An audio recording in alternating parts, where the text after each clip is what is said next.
Breathe better and sleep deeper with the Levoit Classic 160 Top Fill Humidifier. Don't wait.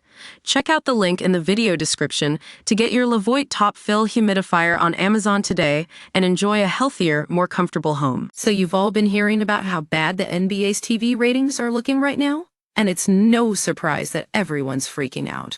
I mean, we're talking 21% decline in pre-holiday numbers, which sounds pretty dire, but let's take a step back and put things into perspective.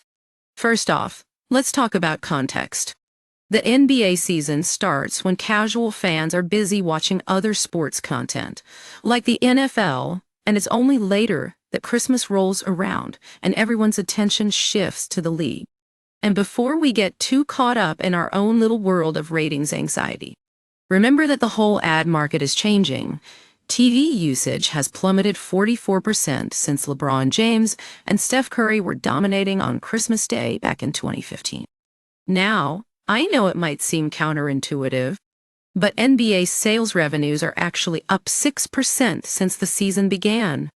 And if we look at the bigger picture, with 20 cents million more revenue than last year, it's hard to deny that there's some good news here too.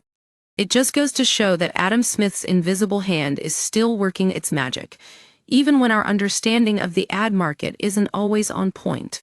What's really interesting, though, is how the NBA uses its TV numbers.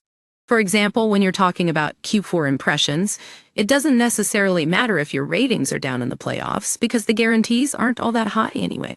And let's not forget that working at the country's second biggest pro sports league means there's some pretty safe money to be made.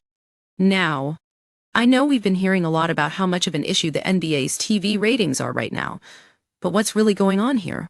One reason nobody used to get worked up over pre-Christmas numbers was because Christmas has long been the unofficial tip-off to the NBA season.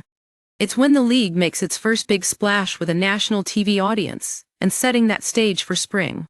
As we head into next year's broadcast-boosted ratings, it's almost certain that we'll see some changes. But let's not put too much stock in what those numbers might tell us down the line. And while everyone's been talking about how bad the NHL ratings are looking, or how much of a mess college basketball is in right now, I think we can safely say that hockey isn't quite woke just yet. And lastly, before we close this out, has anyone seen the actual numbers for men's and women's college basketball? Because if we're going to get all worked up about one sport, let's make sure it's not because another one is getting the attention. So there you have it, a little dose of perspective on what's really going on with the NBA's TV ratings, Xiaomi Insider style.